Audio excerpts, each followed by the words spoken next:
Hi, I'm Chris Wilson. Today I'm here with Erik Olofsson, one of the co-founders of Grinding Gear Games. We worked together on Path of Exile for 15 years before he moved on to start Erik's Curiosa, the collectible card game company. We're sitting in its office right now. Thanks very much for joining me, Erik. Oh, thanks for interviewing me. Oh, you're welcome. So on Path of Exile, and in fact Path of Exile 2, you were the art director for a very long time. Can you tell me a bit about what that involved? Everything on the art side to start with. So personally, I started out as a concept artist, and that's generally the first step. And then it goes on to modeling, texturing, animation, sound effects, visual effects, music. So I had my hand in the pie, is that the expression? Yeah. Pretty much all of that. And given we started out from scratch, it means you have to almost go and learn like every discipline. Yeah, I remember you being involved in pretty much everything. Like if we had if I needed to put some ads up somewhere, I'd check that with you and make sure that you'd approved graphic design. I forgot to mention that in the list. When we're making fact sheets for journalists, where we're handing them these glossy sheets of paper, you were sitting there like doing the layout of that late at night before we have to catch a plane. Yeah. Yeah. There's something special about being, when you have a small startup company and then stuff just has to be done, and it means you have to do unexpected things yourself and learn how to do them. You get quite a broad skill set. Yeah. Yeah. Prior to joining GGG, you had made an industrial design book, I believe. Yeah. So that was during my last year at studying industrial design. We figured there was this old sketching technique book that everyone used from the 70s, which was really odd. So we decided to, me and a classmate at the time, decided to do a updated book that turned out to be a textbook for a few years to come, like internationally, which was very cool. So that was actually a bestseller. But that helped fund my life during the early years of GGG, which was extremely useful. You were still getting your royalty checks, I guess, though you self-published the book, right? Yeah, so it was just direct sales on the website. Yeah, that's cool. Yeah, I vividly remember meeting you playing Diablo 2, and then, a number of years later when, the idea of Path of Exile has come up, I remember approaching you, and I think my question was like, where can I find an artist? What's this from your point of view?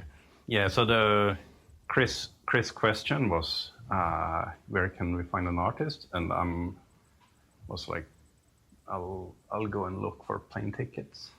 So we got an artist that way. Yeah. So at the time, I was just hanging around. I was in London at the time playing internet poker, but I got like $3 per hour, even though it was like in the height of the poker boom. And it wasn't the most creatively interesting life. And me and Chris used to play Diablo 2 a lot and discuss like strategies on forums and things, so we knew each other. And one day, out of the blue, Chris messages me. We're like, hey, me and Jonathan are looking to make this action RPG similar to Diablo 2. And do you know where to find an artist for it? And I was like, yeah, that's time to leave Europe and go to New Zealand. So I flew down, but it's like a week or two later, I was in New Zealand. Yeah, that was a big gamble that you took. Yes, but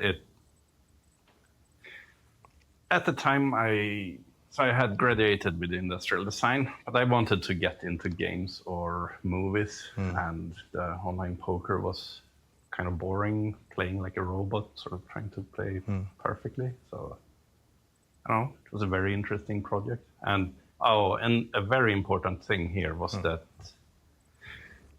Path of Exile, the name didn't even exist, but the thought of making a dark action RPG that's in the vein of Diablo 2 was very compelling, because there was a clear gap in the market, and no company, all the companies in the world refused to make a game that sort of scratched that action RPG itch, which seemed very strange to young me and to young you as well.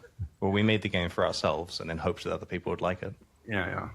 That's the best way to do it, because if you know the sort of target player or target customer really well, then that helps a lot. Yeah, it's kind of interesting that like on the day you joined GGG, as its art director, your art direction skills were obviously very small because you just started out in the industry. And then now, like a couple of decades later, you've art directed one of the larger RPG franchises and this incredible card game we're going to talk about, and are probably one of the most in-demand game art directors out there. Well, the part of doing a startup like that is to not know what you don't know, I guess. So you just learn as you go and don't know your limitations, I guess. Well, it's a good story for any hopeful developers out there who don't necessarily feel they have the experience yet but want to give it a shot, that you totally can do it. You just need confidence and to be really good. Yeah, well, I think it was it's more of an entrepreneurship spirit, I guess. Even the book that we mentioned before was like, I didn't know anything about like book layout, but how hard can it be to like learn some program that was in design at the time? So just learn it and make it. So Fair enough. So when you joined as the art director, I mean, my memory of this is we had we wanted the game to be dark and gritty, but we, had no other goals for the art yet, and it was entirely up to you to work out what kind of style that the game would become. How did you do that? Like, were there any references or inspiration you looked at? Well, the obvious one is Diablo 2. At the time, I was just big into comics like Hellboy and Berserk, and both of those can be seen as it's kind of remix artistry, in the sense that they are quite broad and use as influences from around the world and like a lot of historical things, and sort of jumbles it and picks cool things from here and there and puts sort of their own interesting twist to it. So kind of felt natural that Path of Exile would be a bit like that as well. And an action RPG, especially when it was an online service, you want the game to be quite broad and have a lot of stuff that can fit into it, because you need to be adding things over time. I can't say it was like a super detailed plan at the beginning. It was more like, just handle things as they come along. You mentioned that you started out doing concept art for the project, because obviously like you were the only artist on the team. And I remember that being super useful, because until then it was all talk. Like we'd say, oh, you're going to be in a forest, but you were able to like help show what the forest would be like and establish the vibe of that. That was very useful. Yeah, well, that's how it works. And so concept art can show both like models, like other artists that are sort of part of the pipeline, how to do things, but it can also work to reinforce the feel or just what you want to go for as a company. So in terms of the pipeline, like at the point that we released PoE a number of years ago, like 7 years after we started, we were at 22 staff total, including like, customer support and QA and so on. So very few artists in there. And of course, for most of Path of Exile's development until that point, it was just a very small handful of artists. How did you get all the art made with such a small team? Well, the first years were very slow, I guess, compared to now. But you had to be smart with tile sets. So Act 1 early on was you have the same cliff tile set and cave tile set, and you have 3 levels of the prison one. So you have several areas uses basically the same tiles with a little bit of retexturing and like much fewer character classes and not that many monsters. Like you retexture them and give them like one different ability, and you just have to reuse and sort of remix things more. Do you feel there's still value in reusing and remixing even when you eventually had a gigantic art team of more than 100 artists under you? Yes, of course. And I know that they still do that quite a lot now. It's yeah, I would say they probably even redo things even more, like remix things more now, because it almost becomes easier when the team is bigger, because you can, okay, here's our 5 monsters that we have here, and then make like reskins that are different in this type of way, and it uses similar animation, or like the same animations, obviously. Yeah. And now you have a lot more, and I guess when the game is longer, it's easier to hide the monsters in different areas compared to the beginning. They're like, okay, it's like 2 different monsters, like in areas back to back that really are the same. It's tougher. I guess there's a recognizability thing as well, where if you see a monster where you fought that class of monster before, you'll have an idea of its capabilities, and it prevents the whole area being like a shock of just entirely new stuff. Yeah, well, it's nice to sort of slowly introduce, like you have 1 new monster per area or something like that. And you can also do tricks like, okay, here's a small version of a monster that is very simple. And then afterwards you get a larger monster that has some skills and is like a lot faster. And you can even do things like a monster gets introduced as almost like a mini boss first, but then they become a normal monster later when your character is stronger, and you can sort of mow down multiples of them. So you get a sense of progression. Yeah, exactly. Yeah. So PoE's aesthetic early on was obviously dark and gritty, but you managed quite a grim spin on it. Like, I vividly remember you were trying to come up with some relief carvings for the prison. And so you had this artwork you were working on that was these like cherubs with bone saws cutting up a cadaver. And like, I think this made it into the game that, you know, you can be walking through the prison and see this quite horrific stuff like carved into the walls. What was the story behind that? Yeah, so I managed to get it past Chris without him noticing until it was too late. It's good though, right? Like, it added identity to the game, but directorially, like, what's the goal of going a little bit beyond grim and into the slightly disturbing? Well, in that particular example, you have a juxtaposition of these cherubs that look, usually they're used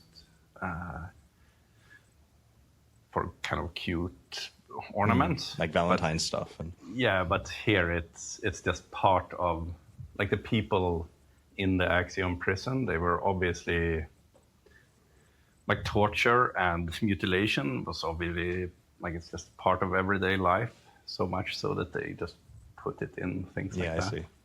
That's very cool.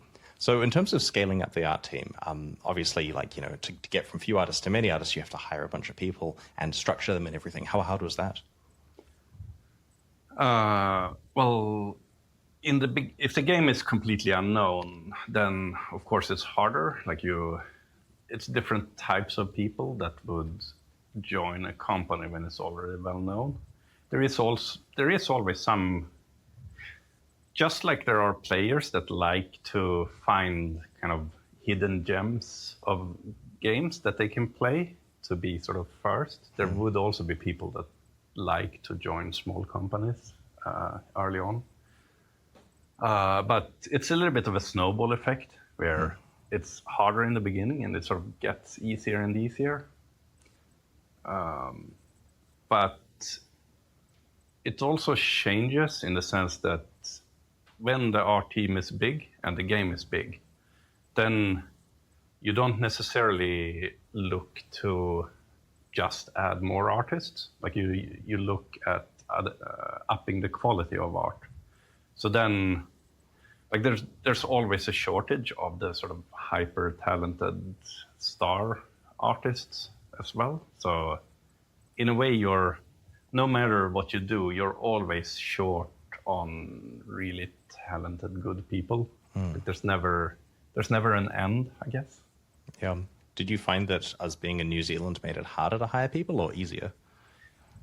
It certainly, well, probably harder. Like, people had to, like, you can get young people that worked with us for a long time, and then obviously they get better and better.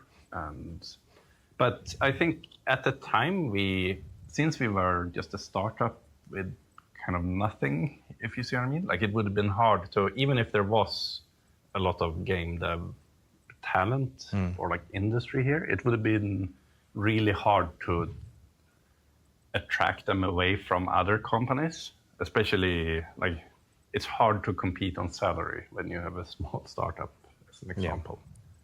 Yeah.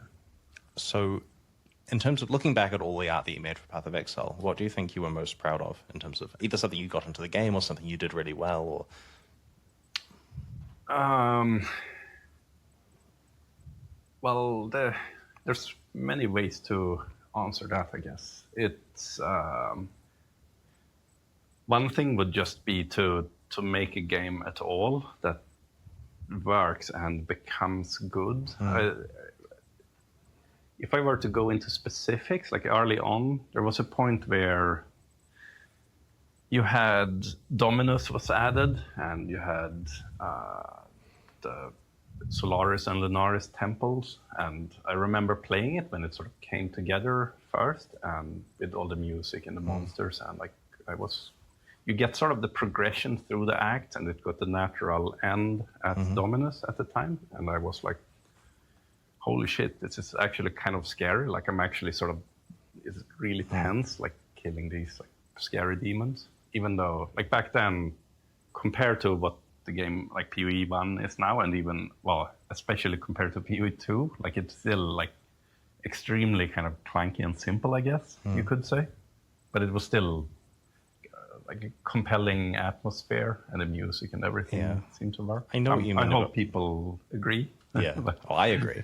That was an era I was very proud of as well. Like, you know, when Act 3 is the end of the game, obviously, like, Act 4 is great and everything, but there was a completeness to finishing the Dominus story. You know, he exiles you, and then you get your revenge on him, and it felt like a cool arc. Yeah. Otherwise, I have some, like, personally, some of the unique items where it's just very kind of iconic things, like I'm gonna claim Tabula Rasa, for example, Combs Heart, Shavs, Charon's wrappings. Yeah, it was. I guess those people remember them because they are really powerful, but it's also the sort of iconic theme that sort of goes through, and I think Tabula Rasa is also an example of.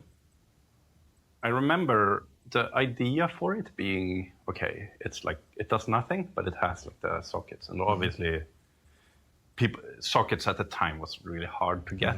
But it's also one of those, like it's sort of so iconic and clear idea that so like it went to Mark 1 at the time. Like you had the way good ideas sort of filter through and just accelerate through the pipeline, and everyone just, oh wow, that's a cool idea, let me like do the programming bit to make this work really fast. It's nice to see when that happens. People are so excited. Like you don't have to like remind people, hey, we need this thing. Yeah, it's like so exciting to just get it in there. That's cool. And I've seen other games have like an homage to Path of Exile by having Tabula Rasa in whatever form makes sense for their game, which is pretty cool. Ah, really? Yeah.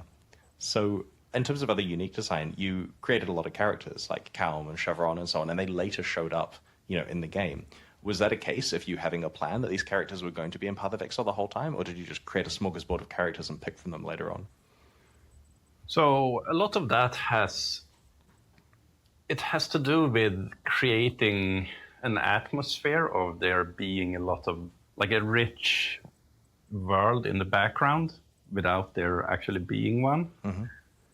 So, and also, like Chevron's wrappings is actually an example of, okay, you need the name of the unique to kind of roll off the tongue. So you have like Chevron and wrappings, like it sort of flows well. And so I think that was an example of she as a character was added quite a bit after the item was made. But it's also nice to, like, if you have things like that in the game, then kind of feels more impactful for players to run into that later. And of course, it makes you look smart because it makes you look like you planned things, even if you didn't really. Yes. I also appreciate that you care about how things sound. You care about there being cool names. Most of the major characters in the game got named by you. You did so much work on flavor text of uniques, but when you grew up, Swedish was your native language. Like, as a, English as a second language person, you're here making the English cool. Like, how is it you care so much about the way things sound? That's not sure where it came from exactly. I have some memories of listening to a podcast where someone talked about like, okay, what are the media where that has like great names? Or well, one example is like Star Wars. They have like great names of the characters. It's like really short and catchy. And like you have Han Solo, and it's like, okay, he's a sort of solo, charming rogue, and like, it's like really.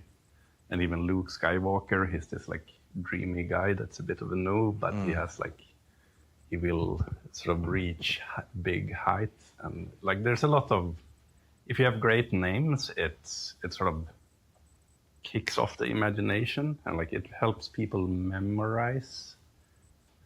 Like you get, it's easy to remember characters and just concepts and things. That's of course, it's used to great effect in my current card game as well, where every card can almost be seen as a unique Path of Exile item. Where you try to get like a really nice title, all the pieces fit together and sort of strengthen the other parts. Yeah, it is cool when you could have like a single director making sure that all comes together really cleanly, I imagine. Yes, so one kind of logical way to do game development in situations like that would be to, okay, here's the item name guy, and here's the item stat guy, and here's the, I don't know, graphic, like the model guy, and they just sort of get their thing like one at a time in a step. But I would say that the magic kind of happens when you go back and forth and you sort of have a full understanding. And again, this would be in Sorcery, which we will talk more about it later, but you find a really cool flavor text, and then it's like, then the rule effect can be like this, and it would be really nice.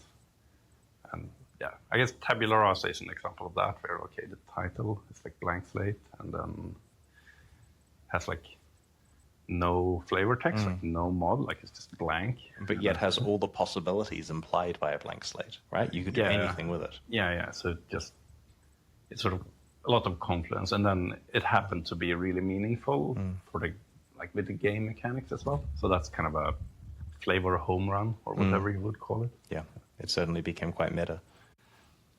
So one of the larger projects we did, kind of, that we weren't really even planning to do at the time. Do you remember we were working on Act 5, and we were intending to release it in Path of Exile 3.00 in 2017. And a problem we had was we had 3 difficulty levels at the time, and we were discussing, well, if we're dropping Act 5, we're going to reduce the game down to 2 difficulty levels. You play through the first 5 acts, and then you play through it a second time before you get to maps. And we were very uncomfortable with the idea of there being this extra playthrough. Like 2 is kind of an odd number of playthroughs, whereas 3 was a really clean number we had before. And so the idea was floated internally, what if we can put a twist on those 5 acts and make like acts 6 through 10? And this was done rather close to when we actually needed to release it. Like, my understanding is we had a month and a bit per act to get them done. And so this put a lot of emphasis on like your team kind of finding a creative twist in every act, both from a quest point of view and in terms of like changing the environments up and all that kind of stuff, with, only kind of 6 months to get this done. Do you have many memories of that period? I only remember it as being exciting and cool because you got you get an excuse to try out you can stretch the possibilities of what you can do to reuse assets. So and you get to return to each area and see what it's like now after the actions of the player. Yes, exactly. So it was just exciting times. I remember that very fondly, especially the announcement when we're dropping a trailer that everyone expects is going to have Act 5 in it, and then of course we've got the other acts too. It's coming back to me, the way that the trailer presented that was awesome. That was very cool. But the thing is, like, it's so much fun to be working on a game where you're planning that kind of surprise, because you both get the joy of coming up with the twist for each area. And like, I wasn't doing that myself. I was working on some paperwork or something, right? And so you were like creatively coming up with these cool things that each act did that's different to its original, counterpart. And then I get to see it from a development point of view and get the surprises spread out over 6 months. It was a lot of fun. Yeah, thank you for doing the paperwork. Oh, you're welcome. Someone. I'm doing some paperwork in my new company. Oh, do you need a Chris? Yeah, I need a Chris. I need a Chris for my company. Because I'm just working on the game. You need more Chris's. Oh dear. Chris didn't like doing paperwork. So, speaking of big projects, of course, you were also the art director on Path of Exile 2 for a number of years, from like 2017 when we started it through to like 2022. So you helped establish the plan for Path of Exile 2's art, and saw most of Act 1 and Act 2 completed. What was the plan for Path of Exile 2's art direction? Like, how did you want to make it differ from Path of Exile 1? Well, from an artistic standpoint, like by then the team was a lot bigger, and everything we could do was a lot better. And especially Act 1 was a bit of a, okay, here's a chance to remake the kind of perfect Gothic start to a game. So yeah, it's just artistically a lot more fancy, and also extremely classic, kind of down to earth. Like in the beginning of the game, you don't need the kind of space bosses and stuff. So that was, at least to me, it was very nice to work on, to get it back to a bit slower Gothic. Yeah, I see. Because by that point, the story of Path of Exile 1 had got to which interplanetary entity has come to interfere. And so for Path of Exile 2, you get to reduce it back down to a very personal experience for the player. Yeah, and instead you get to like, okay, now you're going down to the mud and mist, and everything is super dreary and desperate. Yeah. So with regard to planning the art for Path of Exile 2, was it useful that you had a team of 100 artists to help you? Like from the start, did it mean that you got to like delegate responsibility for different areas to seniors within the team? Yes, of course. Yeah, it was a lot. Like by that point, I didn't do any concept art at all myself, and it was all kind of high-powered professionals doing it. So that's, of course, that was fantastic. Yeah. Has it been weird to have laid the groundwork for some of the areas in Path of Exile 2, where you worked on initial concepting for them, and then get a chance to see them actually in the game years later, finished by other people with other directors involved? Like, are there cases where you thought they did an amazing job and went beyond what you would do, or are there cases where you kind of wish that you set it in motion a different way? It's very fascinating to see the level of polish that came on later. They are punching well above their weight in terms of polish, aren't they? Yeah, so it just looks amazing. But yeah, it's also fascinating to see, like, okay, here's like all this stuff that I recognize, but this was like what it actually ended up like. Yeah, it's just, yeah, I don't know.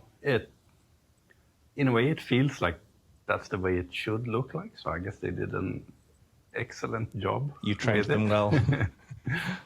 Yeah, I remember playing the Friends and Family Alpha of Period 2 after I'd left GGG, and I just thought, like, this is more polished than most released games. And so it's a testament to the experience of the team, I guess, that they're able to achieve that in an unfinished game at the time. Yeah. And, well, just the other day I got a sneak peek on some newer things as well. Oh, nice. From Jonathan, and yeah. I'm going to have to hit him up gonna be awesome. to get my demo.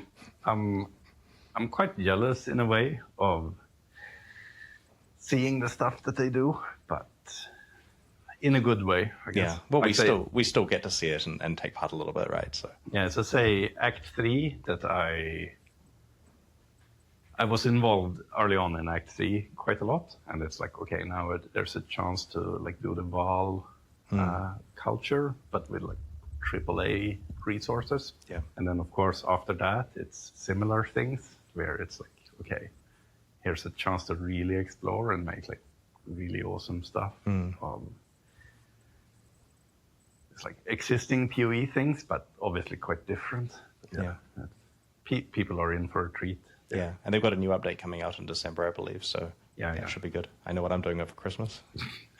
So I remember that in the 2019 through 2022 period, you were spending a lot of time outside of work working on a card game. I remember we did like playtesting with early cards. You showed me, mock-ups of various bits and pieces, and you were like contacting old Magic the Gathering artists to try to get them involved in your project, and it was looking really cool. And then in, I think it was 2022, you stepped away to make that your full-time gig. Can you talk about that transition and how you knew when the right time was to work on Sorcery as a real thing? So at night I did this thing where, I Photoshop cards together and like play with ideas. In the beginning it was quite it was a lot simpler game that was just like very Magic the Gathering like at the time, and it was more like a sort of custom project for fun that involves like old school art and sort of 90s retro like card frames and things like that. And there's a couple of stages where it got more serious. One was when I went to visit the Eric Curiosa co-founder Nick in the US, and he has this concept of a square grid that you could do for a game like that. And I remember after playing that, and he had some cards where, the Sorcery viewers here would know, like a Pudge Butcher, which is this huge immobile fat monster with a hook that can, on the square grid, he can throw the hook out and like pull in a unit to him. And there's also on the square grid you have these sites that you play out, and we had one the Cloud City that can sort of float around and change position. So when seeing that, I was like, oh yeah, clearly there's kind of a like this has legs to become a real game. Like at the time it was just like notes on paper. But that was one stage that made it a lot more serious. And the next was like looking at doing a bunch of cards there, doing like playtest decks, a lot of test prints to check. And then I came to a stage where I could bring my decks and play with people, and I could play versus one person, and they understood the game, and it was a fun time. And then that person could, from that one game, teach a friend of theirs, and me observing, and them having a fun time. So that was one stage of, okay, this actually works rather well. And then I made a Facebook page, and it got some word of mouth, and people were clearly interested in it. So that was the stage where it's, okay, this is probably worth doing a Kickstarter for it, because it's clearly people like this. And then, of course, the Kickstarter came, and it got like huge success, right? Yeah, very, very, very big success. So it was kind of just a natural progression like that. And I assume once you've got Kickstarter obligations, you can't also have a day job. Yeah, it was kind of clear that it was big enough to deserve that, and also already profitable. Like it's a kind of incredible situation to be in, where you sort of jump into a new startup and it's already kind of out the door, quite profitable. From one successful thing to another successful thing. Yeah, and also at the time it was like, 15 years or something with Path of Exile, where as awesome as that is, and of course now I'm jealous of the awesome PoE2 things that they get to do, you still look for new things. Yeah. The grass is greener on the other side. Yeah. Well, clearly you're very passionate about Sorcery. I remember when you first showed me the 5x4 grid and how it affected the game, I thought, okay, this isn't just a game that's a little like Magic the Gathering. This is an entirely new thing because, like, you've got area control mechanics and you care about where things are and moving your units around, and it felt completely different. Yeah. Luckily at the time I didn't know that there was like 20 square grid games, like square grid TCGs that came and just died a silent death. Oh yeah.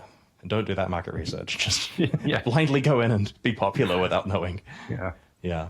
And it looks like the game's been doing really well. I attended SorceryCon in Vegas last year. I think you were there as well. And like, it's so cool to see hundreds of people like come from all over the States and the rest of the world to celebrate a game that's so new. Yeah, it's a bit surreal. So that was part of the Sorcery. It's sort of a grassroots game and a word of mouth game where there's incredibly passionate players that help spread the word. It's kind of the opposite of the big IP comes and does a bunch of marketing. So yeah, it's fascinating to see. Well, let's talk about the art of Sorcery. So for viewers who are not aware, we all love Magic the Gathering. It's an amazing game. And initially when it came out, I had beautiful hand-painted artwork. Like, this is kind of before digital art was really a big thing. And, the art was done through paintings and not so much Photoshop.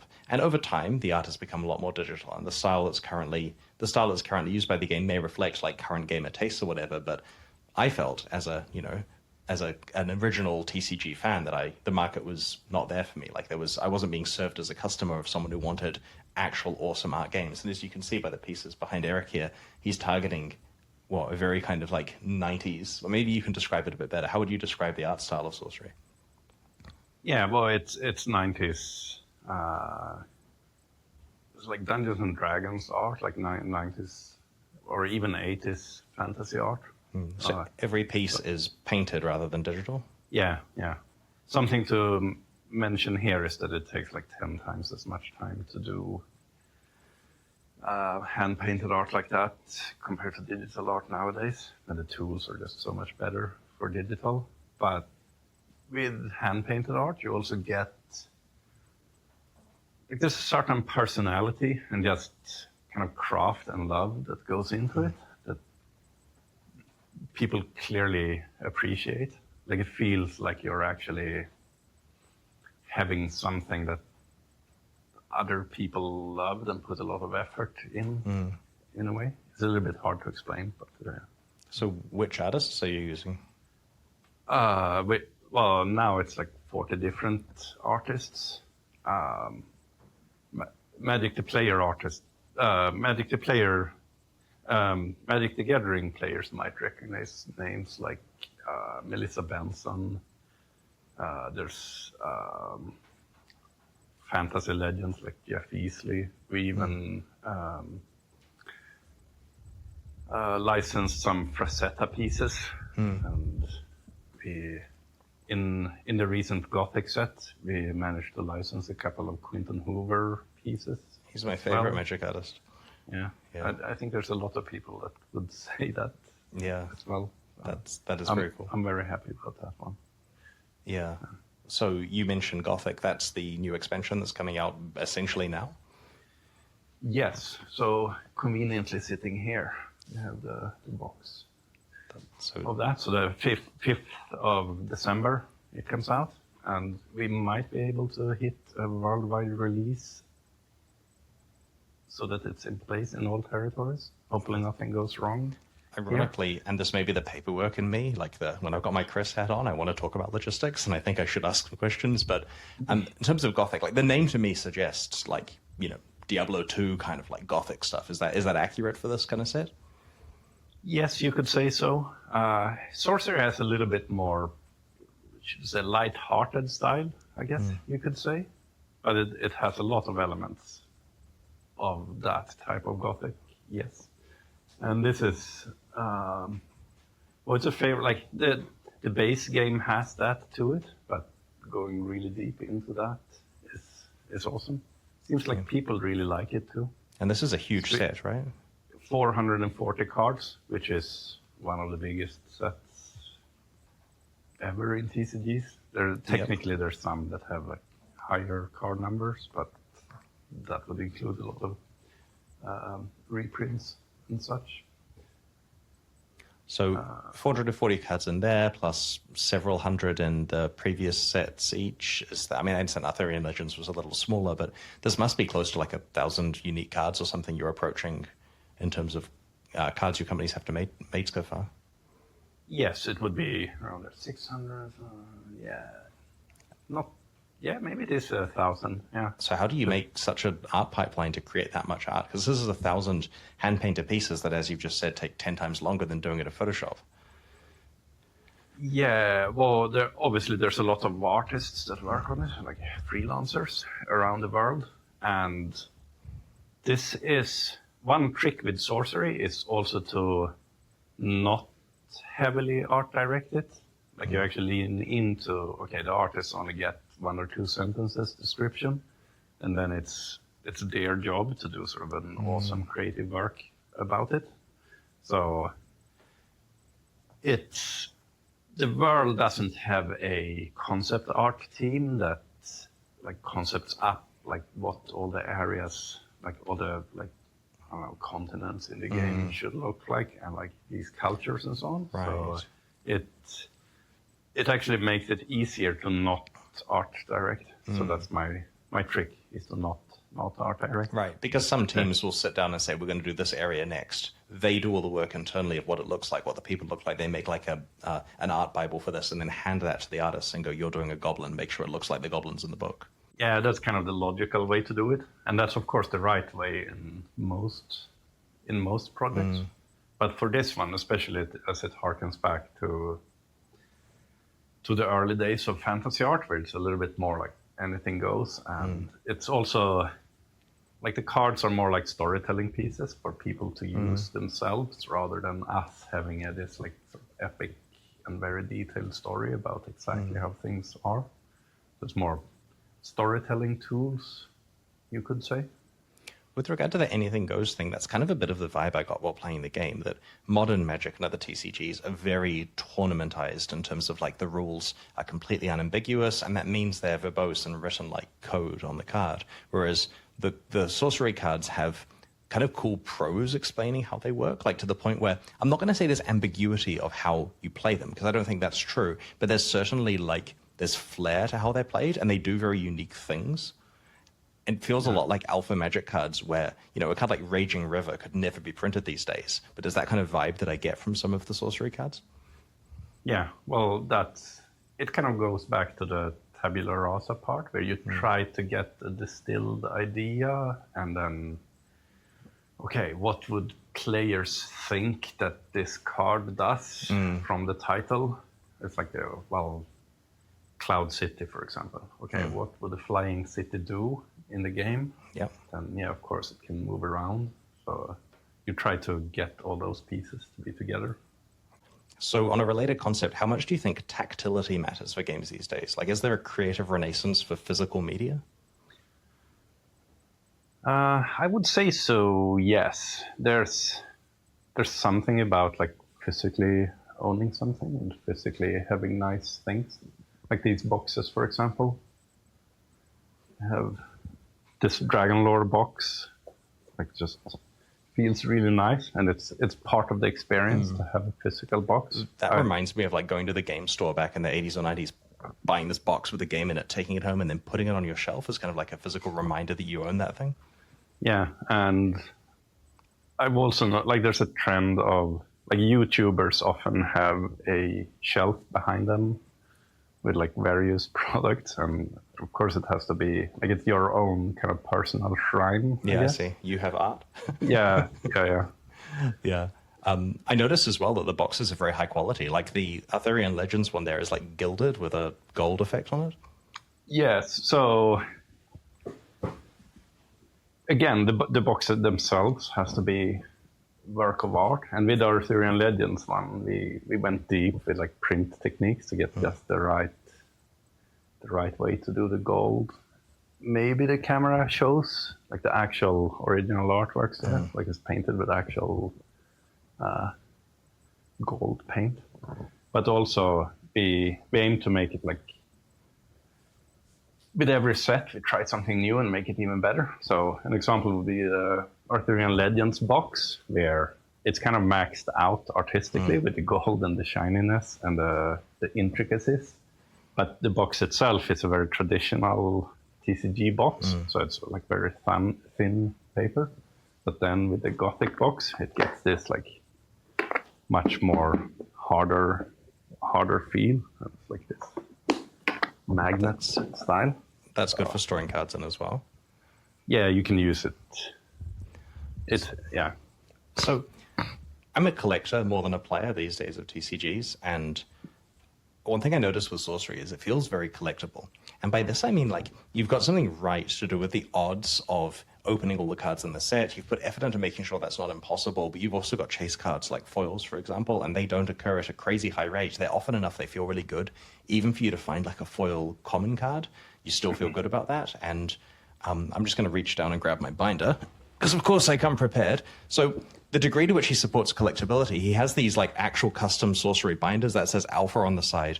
And when Alpha came out, I couldn't help but try to collect an entire set of it, which involved, I mean, maybe you can hold that up while I've got the microphone, but like, yeah. I mean, this is my pride and joy, right? My foil Alpha set from Sorcery. But to what extent have you tried to give collectors this experience? Because I loved that. Am I an aberration, or is that what you were intending? Well, that's very much the intent. So Sorcery was made for Chris, basically. Oh, thank you. Did I finish my foil Alpha set before you did? I'm very far from completing it, actually. Oh. It's a problem. Yes. Too busy to do that. But yeah, with the collectability, it turns out doing less is often more, I guess. Like fewer random, like difficult to get cards, or?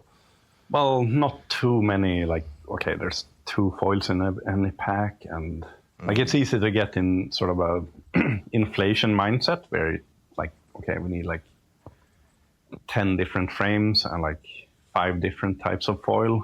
While I'm more about making, okay, every card is available in foil, but every one is like really high quality artistically and really nice, and it's actually very hard to get, so you have to spend a bunch of time to complete it.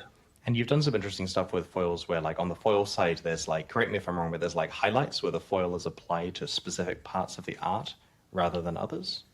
Yeah, so it's masked out. Like a classic case is where you have a couple of characters and there's a sky behind them. Then you can make the sky behind them shiny, but the character itself is more opaque, or like it doesn't have the foil showing, except there's some metal details on the characters, and often you make the eyes shiny as well because that makes it look cool. Right. And this is artistically, you can do, like, there's ways to layer this so you get kind of a depth and other cool things there. On the back of the cards as well, they have a full art version if they're foil, right? Yeah, so that's of course the putting the art in the center. For beta, I collected a playset of them so that I can then play with the full art copies that don't have any words on them, so I can be obnoxious, where you just play and force people to recognize the picture. Yeah, that's good. That full art, because you have the rules box and the title bar, there's something nice about showing the entire thing, and some of the art also has like these little hidden Easter eggs under the rules box. So let's talk about promotional cards for a second. I remember back when we were running Path of Exile, I'd do business deals that would require promotional cards. Maybe it's a hardware deal with some company, or maybe by promotional cards, I mean promotional microtransactions. Sorry, I just got to shift back to game thinking for a second. So you'd have to do promotional things for, like, I don't know, Twitch streams coming up and you want some Twitch drops, or you're doing some hardware deal and you have to make some microtransactions that are exclusive. And obviously you were involved in that because you had to actually go and make the microtransactions for me. I just had to negotiate numbers with people. But do you have a similar question in Sorcery where you need to have promotional cards for specific purposes? And is it tricky, like drawing the line on not doing too many of those? Because they do affect collectors. Yeah, so that it's a very tough question in that you on the one hand, you want to do it because it makes, like, it can help spread the game. But on the other hand, you want to have all the value in the booster box, where, like, you want to have it so that booster packs, when you open it, you can get the most valuable and rare things. And you don't want it to be too much like other sort of distractions, I guess you could say. There's also a practical concern when a lot of promos, it can be, from a production standpoint, it can be quite sort of distracting from the base set, because the base set, if you put all the effort there, then obviously people will be very happy. I do have, like, one way of see it though is that if the promo cards are actually clever and good and has a purpose behind them, then it actually kind of, you can get it to enhance the brand by it being really fitting and good. But it also means that you sometimes would need to say no to someone that, hey, can I have a promo card? It's more like if there's an actual really clever and good idea for a promo card, then it's fine to do. Yeah, that makes sense. And you touched on production logistics there.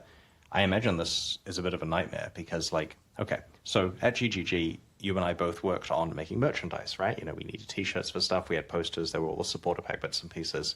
And as you would have found, like, doing proofing and stuff with, you know, sending art back and forth with these manufacturing companies, and it takes ages to get a sample, and then it's wrong, and the colors are different between different versions, and all that kind of thing. And then, like, you know, I was dealing with, like, shipping logistics and all that kind of stuff, like just moving things around the world, especially these days with, like, tariffs and stuff. It's really difficult. This must be your life now. Well, going from computer games to TCG, it turns out dealing with the physical world kind of sucks. Like back when it was all digital and easy. Yeah, like you can't update cards if you do like some error on them, and you have to print something and wait for a slow boat to maybe make its way to the other side of the world. It just takes forever. Like it's a bit of a different thinking to try to get the stars to align, to get the release to, well, you have like containers going to all these different continents, and yeah. But you've succeeded with Gothic. It's going to release on time.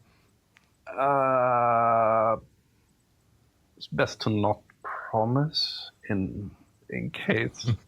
There's a chance that it will be the perfect release. Congratulations. I'm very much looking forward to that. So is there anything about Sorcery's development that you think would shock fans a bit? Like, is there any story you've got or something that, you know, that people would be interested in?